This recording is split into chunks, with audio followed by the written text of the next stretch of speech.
Mayank, hi, morning. Good to have you on the show. And, FMCG companies have been revamping the distributor margins as we understand. Have you made any changes? And if so, to what extent? No, as we speak, we've still not made any changes. Yeah, there have been some additional margins that we have passed in certain categories. But beyond that, there has been no change in the margins. We are not looking at making margins variable at this point in time or restructuring our margins. I think we'll continue with the margins that we are offering to the trade currently, at least for some more time to come.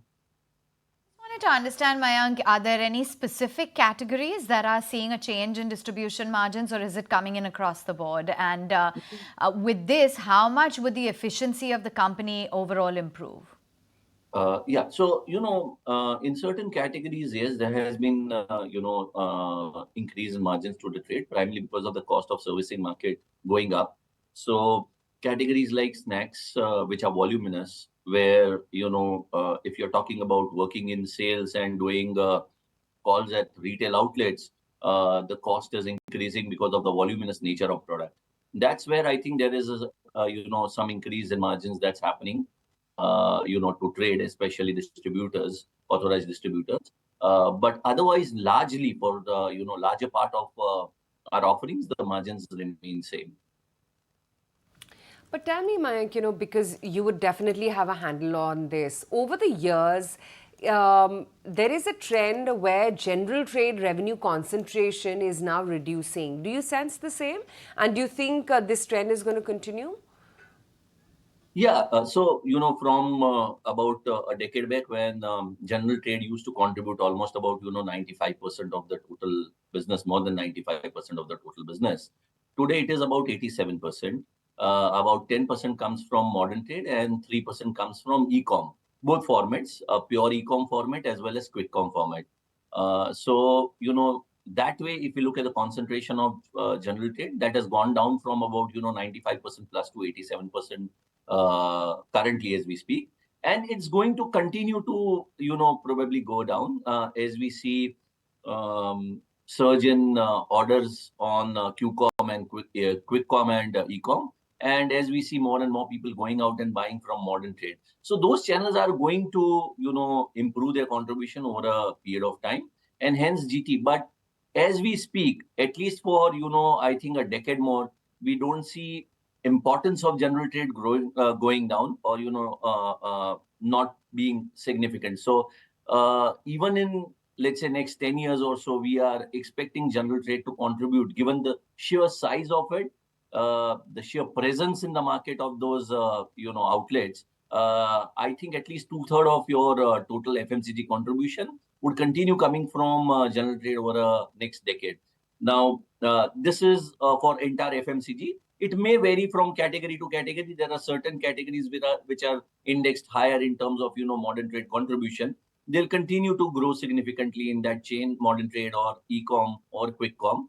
But largely, if I'm talking about total FMCG, we are expecting at least about two-thirds of contribution even after a decade coming from general trade, while QCom, ecom, and MT may grow. But I think the sheer size that or the sheer contribution that general trade has today, I don't think that's going to change overnight, at least not for the next one decade or so. Okay, fair enough. And what about the outlook when it comes to rural recovery? Because that has been a concern for FMCG companies for the year gone by. It seems as well that as we step into the new year, this trend is only going to continue. Is there any respite that you're expecting in the year? Yeah, so we are expecting, demand revival coming in post Rabi crop. The sowing of, Rabi or acreage under Rabi crop, especially wheat, has gone up, from last year. So we are expecting better numbers this time in terms of, harvest or better, total crop coming in. So given that, I think, you would have more money in the hands of consumers, rural consumers, that would revive rural demand. We have been seeing a bit of pressure on rural demand since last one quarter, especially October, November, December. And as we speak, I think it continues. But I think there are two very important, events which we need to follow. One is, how Rabi crop pans out, and secondly, budget. We are expecting, good inputs coming in from government in terms of allocation of resources to rural schemes, infrastructure, and rural employment generated. Not just rural, I think overall employment generation. So be it higher allocation to Manrega or even spending on infrastructure to generate employment in urban India. We are expecting a decent amount of investments coming in from government on infrastructure. That's an expectation. And secondly, I think inputs on rural schemes as well as agriculture sector is something that's expected from government in the coming budget. Okay, and do you think that maybe in the budget we can see any steps or any specific things that are required in order to perhaps help or aid the rural recovery? Yeah, so as I said, allocation to rural schemes ideally should go up, given government's preference and priority on rural development. So we are expecting that to happen. Secondly, as I said, even allocation in terms of employment generation, right from developing rural infrastructure to or allocation to rural infrastructure to investments on agricultural sector, along with higher allocation to Manrega. I think all those things put together would aid revival in rural demand. Enough. What about the trend of premiumization? That was something that companies were focusing on. And I think data really spoke for itself. The fact that rural to a certain extent was lagging and that premiumization trend was already building up. Was that sort of just a temporary move in your view, or is this a phenomenon that has a lot of promise? Premiumization, to my mind, is a long-term phenomenon and it will continue. There might be a bit of slowdown in between, but largely, if you look at the trend over a longer period of time, the entire market is moving towards premiumization. So we would see more people coming in buying premium products. Health is another important trend that's catching up, especially when it comes to foods. So these are two very important trends that we are seeing, and we continue. In fact, we believe that we'll continue seeing growth in it over a long-term period of time. There might be temporary, I would say, a slowdown or something like that for a quarter or two. But largely, if you look at a long-term trend, then both are growing handsomely. The healthier options which are being made available by companies, including offerings made out of millet and all, and the premium items. So both, if you talk about both trends in long term, has been on upward trajectory.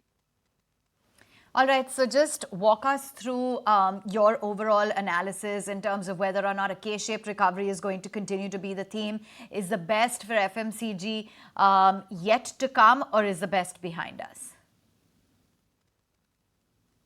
No, I think the best for FMCG is yet to come. I am a strong believer in the demographic dividend that India is going to, accrue over a period of time, given our population and given the age of our population. Plus, we are a consuming economy, unlike many other big economies which are primarily dependent on exports. So that's another advantage that India has. And given its population, I think today, the young age of our population is, I think, the biggest advantage and the biggest demographic dividend that we are reaping.